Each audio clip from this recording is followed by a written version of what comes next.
This is not a public building. This was a building with a public presence, but not a public building. Just through its sheer size, it is one of the great landmarks of Philadelphia. Here's the highest point of the Masonic Temple here at 1 North Broad. From this vantage point, you can see New Jersey, and also behind us is City Hall. Thurgood Marshall, Duke Ellington, who was a Mason, Adam Clayton Powell, Jr., Louis Armstrong, Nat King Cole. If you pulled out a history book of African American, I can actually be able to, so Mason, Mason, Mason. The one that they call him the most is George Washington. It's hard to see here, but in the mirrored case behind it, if you look at the back, there's a piece of glass and there's a lock of hair there, which is allegedly George Washington's hair. This sash in the case next to me belonged to Brother Benjamin Franklin and was used during his time as our minister to Paris during the Revolutionary War. It's an old tradition like a fraternity, and it sort of sets the stage for men to be able to talk to other men. Our motto is to make good men better. The secret of Freemasonry is there are no secrets. All of the things that we do in our meetings, including the ritual, can be found on the internet. Sometimes it's not exactly correct, but the general gist of it's there. Contrary to popular belief, you can visit the Masonic Temple here at 1 North Broad. The third in command, the junior warden, would be sitting in the south, symbolizing the sun at noon. In the west, the senior warden, symbolizing the setting sun. And finally, the worshipful master in the east, symbolizing the rising sun, light, and knowledge. But you have to understand that our worshipful master, the leader of the lodge, hardly ever sit down. So they could go for the royal look, because they don't really use it. But this one is particularly odd because in order for your feet to touch the ground, you'd have to be a giant.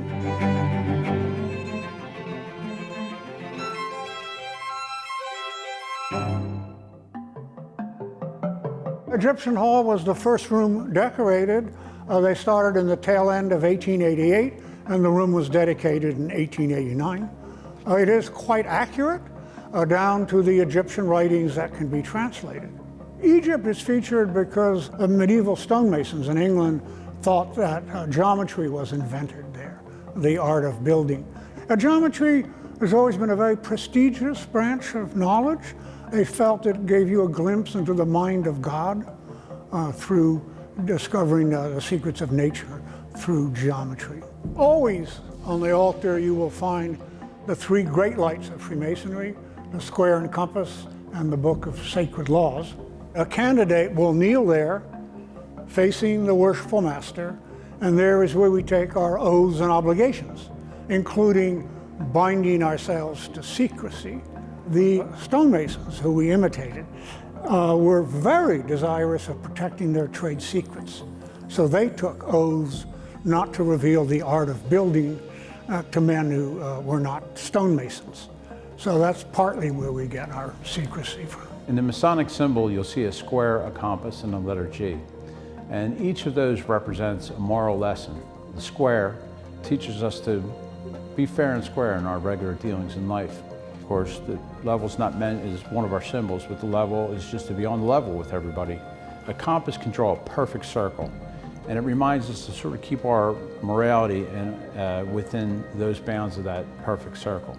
And the letter G has actually twofold meaning. One is for geometry, and then the second lesson in that is God. There's a single creator that looks after all of us. All Masons must believe in a God, a supreme being, but that path to supreme being is your own choice. In the lodge, we'll offer prayers, but each individual Mason in the room can pray to his own deity within these prayers. They're very general. There's no discussion of two things in a lodge, religion and politics. Politics can be divisive at times, regardless of political affiliation. People are people, and good people are good people. Their political affiliation has nothing to do with their moral character. Who would you say have been some of the more notable members of the organization throughout history? The one that they call him the most is George Washington. Benjamin Franklin, Voltaire. In more modern times, there was presidents, President Ford, Buzz Aldrin, the astronaut, our previous mayor and Governor Randell.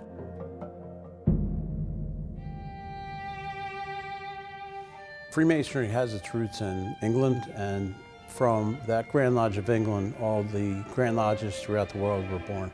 Early Masonic meetings in Philadelphia, as they were in England, were held in taverns. The very first one was the Tun Tavern, which was located on what is now South Front Street. Taverns were traditional gathering places for many groups for many different purposes, so it was natural for them to go meet there. Plus, you also had fruit and beverage available at the end of your meeting. They also met at the Indian Head Tavern and the Royal Standard Tavern, which were located up on what is now Market Street, and for a time, right around the years of the Revolutionary War, in the Old City Tavern.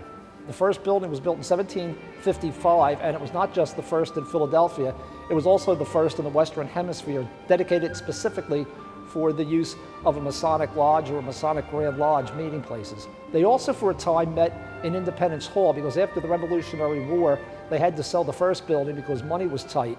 And after the yellow fever epidemic of 1793, they gave away so much money to help support the widows and orphans of members who had been struck down during the pandemic that they couldn't afford a meeting place anywhere. So when exactly do we see the first construction of an actual temple built here in Philadelphia? Well, the first one opened in 1811 on Chestnut Street between 7th and 8th Street. And one of the reasons they had to start building bigger and bigger buildings was because membership kept growing and growing. It would have been impossible to hold a lodge meeting in the loft of a tavern anymore. Now that building was used until 1819, when a fire in a fireplace burned the whole place down. They immediately set to rebuild it, and it opened again in 1820. This is Ionic Hall, named after the Greek columns first used around 1200 BC in what is now the Aegean coast of Turkey, Greek colonies there. If you look up at the ceiling, you have the sun at high noon, surrounded by the zodiac signs in another form, not the animals or figures that we usually see. And here you have the planetary signs framed by two seals of Solomon. That is actually an alchemical formula. Our origins are found in the legends of King Solomon's Temple, with King Solomon being one of our first Grand Masters. Portraits are of our past Grand Masters. Each jurisdiction has one, what they call Grand Master, who you would think of as the president and CEO of the organization. And he makes the rules for his own jurisdiction. Our Grand Master would be Pennsylvania. New Jersey has their own Grand Master, Delaware, their own Grand Master for the area. At the local level, it would be the leader of a lodge, which is called a worship master. In Pennsylvania, there are about 400 lodges and 90,000 members, and it's one of the larger jurisdictions. There are different customs and traditions for each country, but the central theme and the allegory is the same throughout the world. That's what binds us together. It gives me a sort of a sense of belonging with the wider population of folks out there, and everybody comes from all different walks of life, and we're all on equal footing. The fundamental truth for the organization, that is the core of who we are, is to make good men better. We know that we'll never be perfect, but the journey is to strive to be a better human being. This is Corinthian Hall, named after this type of column, the third and fanciest of the Greek columns. This room is the home of the Grand Lodge of Pennsylvania. You will see that the rug is made up of circles of green leaves or stars, and this circle is missing a leaf or star. This rug was given to us in 1963 by the Grand Lodge of Puerto Rico, and when they hand-hooked it, they followed a Persian tradition that only Allah is perfect, only God is perfect. This is the largest room, 106 feet long, 53 wide, 52 high. The young ladies are called caryatids, C-A-R-Y-A-T-I-D-S. Anytime you have a female form used as a column, it's a caryatid. And our young ladies are modeled after the very famous ones that can be found on the Acropolis near the Parthenon.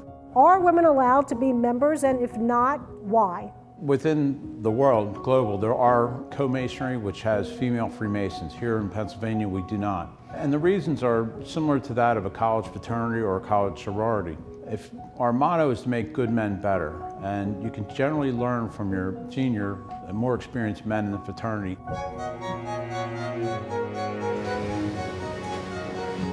This is Gothic Hall, named after the first great medieval architectural movement that we think our stonemason ancestors worked upon. It is home to the Knight Templars, a branch of Freemasonry you can join after you become a Mason, and their name is derived from those famous fighting monks in the Holy Land who were some of the best fighters of the Crusades. However, modern scholarship suggests that we really don't have an historical link with these knights.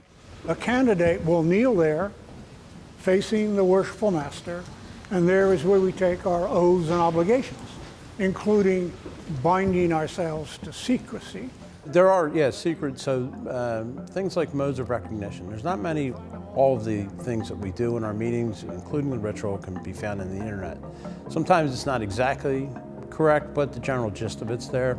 If we were a secret society, we wouldn't have this building prominently displayed in the middle of a major city. We wear rings and we wear jewelry that show we're Masons, and square and compass, so we can recognize each other. So those outward symbols generally don't keep us as a secret society, or either that or we're horrible at keeping secrets. The three stages of Freemasonry, or 3 degrees, are the Entered Apprentice, which is the 1st degree, the Fellowcraft, which is the 2nd degree, and the Master Mason, which is the 3rd degree. In each degree, a moral lesson is taught. In the 1st degree, you're taught about your community, and the 2nd degree, you're taught as part of the larger community. And the 3rd degree is the final lesson, peace and morality, to start your journey to be better member of society. The distinction is when you're a Master Mason or 3rd degree, you're permitted to have a vote and a say in a meeting.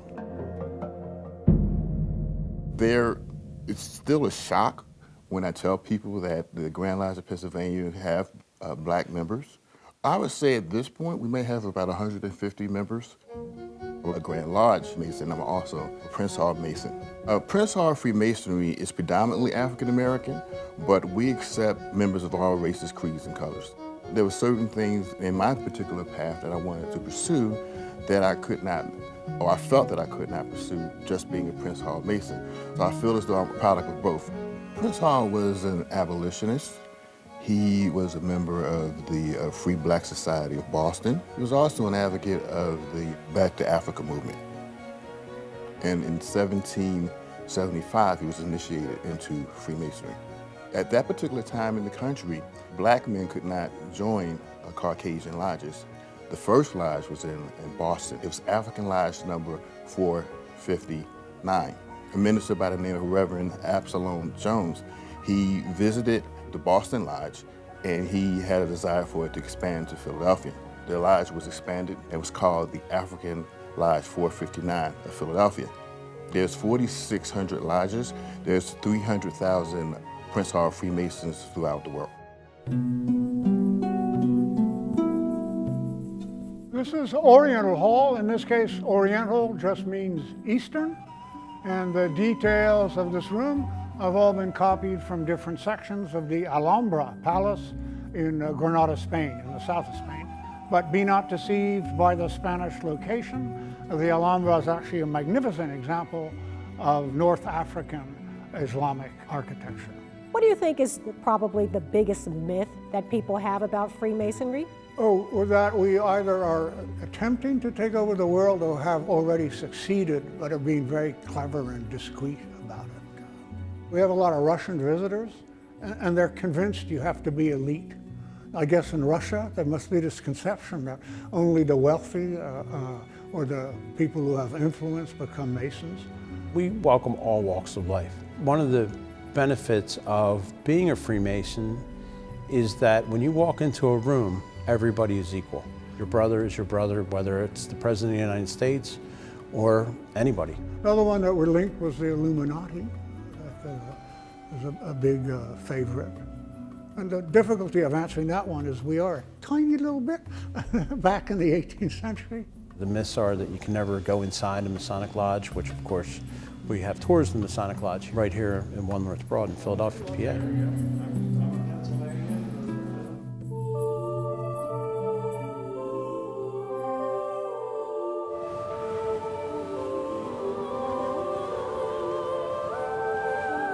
Well, this is Renaissance Hall, named after that explosion of art and architecture that swept across Europe roughly between the 14th and 16th centuries.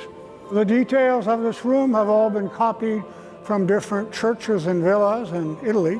Up here to the left, Moses, and next to him, King Solomon. And across the way, Hiram, king of Tyre, what is now Lebanon, a friend and ally of King Solomon. It is said he helped King Solomon build the first temple in Jerusalem by providing workers and materials, such as the cedar wood of Lebanon. And next to him, Hiram Abiff, the widow's son, the architect of King Solomon's temple.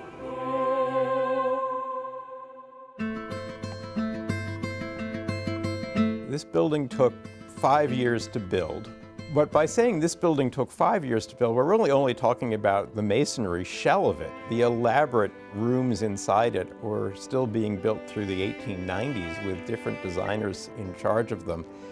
Both as a process and as a product, the building is a testament to Masonic principles. The shaping of each block had to be overseen and approved by the Masons. They saw this building as a monument to themselves, and again, they wanted to see Masonic principles upheld in every part of its construction.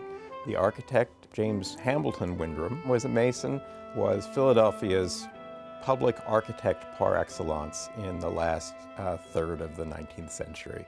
Philadelphia was on the move at the time this building was built, around the year 1870. This is post-Civil War Philadelphia and crucially post-consolidation Philadelphia. That meant a massive growth in bureaucracy, which had people talking about relocating City Hall from the Independence Hall area over to the center of the city, this area. By the Civil War era, it was pretty clear that Chestnut and Market Street were going to be commercial streets primarily, and that North Broad Street was going to be a kind of corridor of civic institutions of various kinds. Just through its sheer size, it is one of the great landmarks of Philadelphia. If you drive through Center City, this building and City Hall strike you as something from a bygone world. So there's the kind of public presence of the building, which makes it important. It's also important in the history of Philadelphia's growth as a city and in the history of Philadelphia architecture as a profession. This is Norman Hall. It basically just means Romanesque, the first of the great medieval European architectural movements. This building was designed in what most architectural historians would now call Romanesque, but in the 1850s, 60s, and 70s, this building would absolutely have been called Norman by the architectural community. A kind of architecture that is sort of proto-Gothic. It dates from the early Middle Ages. It's associated with northern France, and it focuses on heavily ornamented round arches. Everything about it seems oversized. Its ornament, which is very sort of bold and sort of overscaled, it just feels big. It also feels a bit like a stage set, conceived of more in the flat than in the round. So even though it's an asymmetrical building with a big impressive tower on it, there's a kind of stiffness or flatness to it that I think you can see when you walk around it. So now I'm about to enter the base of the winding staircase that takes us to the highest point in the temple, which is our south tower. Let's start our journey.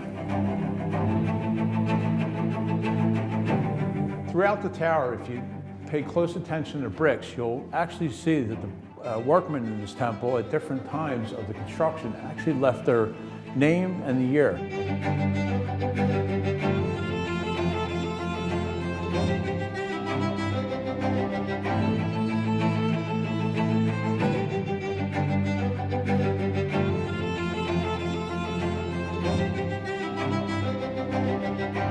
Today it's a beautiful day. We have a beautiful view of the city.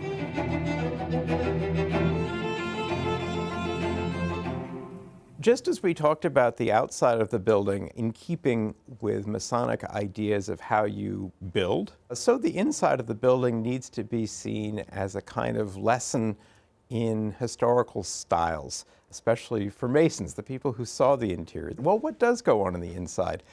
Obviously, Masonic rituals, which are fraternal in nature and often meant to sort of draw on a whole cast of imagined pasts from ancient Egypt through the Middle Ages and beyond.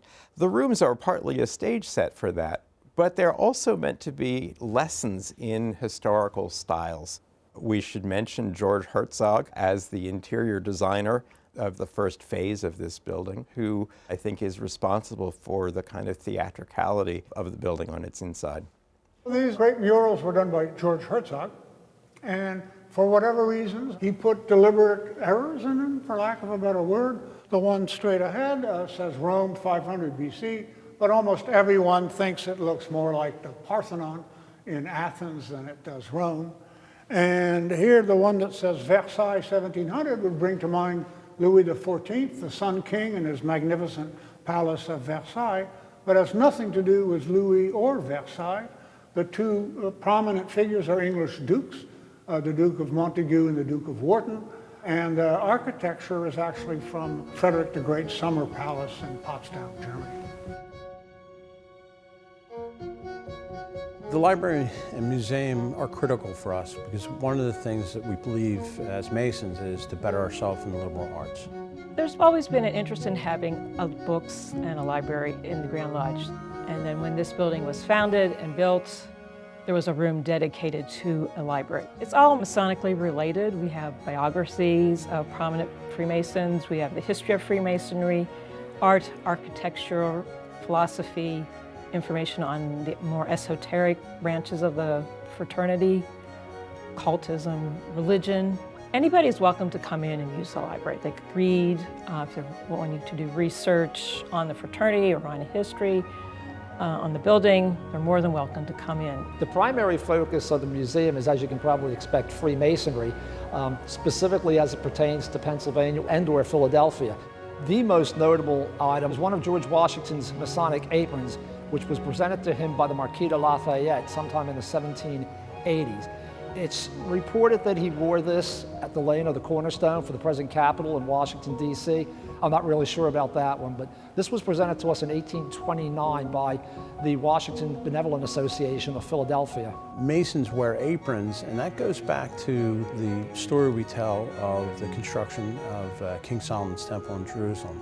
It's an allegory we use, and the aprons were important to Masons back at that time. An apprentice would carry things. Generally, Masons, at least in Pennsylvania, have white leather and lambskin apron, and it has a blue trim around it. But the officers have a symbol of their position. The worshipful master of the head will have a square. The senior warden will have a level, and the junior warden will have a plumb. The dress code for Pennsylvania Freemasons is a suit and tie, and the officers are required to wear tuxedos. In the archives here, we have a collection of either written material or things that are important to Masons, like the Masonic aprons we wear. We have things that go back to the battlefields of the Civil War, and just things from the earliest meetings of the organization before this building was even built. Another interesting thing that I did find is the death mask of one of our grand treasurers, whose name is Thomas R. Patton, and it actually has a hook on the back so it can be hung up for display.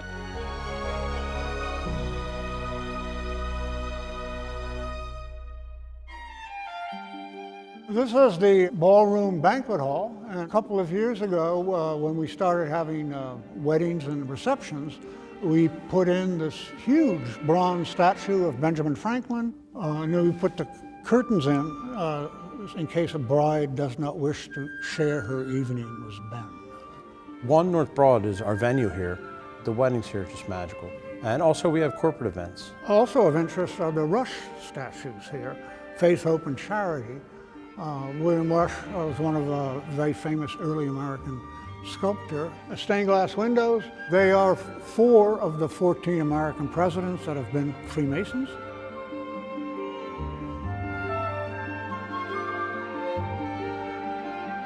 Freemasons engage in a number of charitable activities, either by their volunteer work or financial support. One such group is the Shriners Hospital. Every Shriner is actually a Mason. It's a prerequisite. Another is our Masonic villages, which is a retirement community that takes somebody from when they enter all the way through hospice care. Our Masonic homes will take children that are generally disadvantaged and give them opportunity to receive a first-class education and also live in a house. We also have an organization called the Pennsylvania Masonic Youth Foundation. And that brings youth groups together and educates them on topics such as public speaking, manners, grooming, and everything that you might want to develop a young leader for, and that's both young men and young women.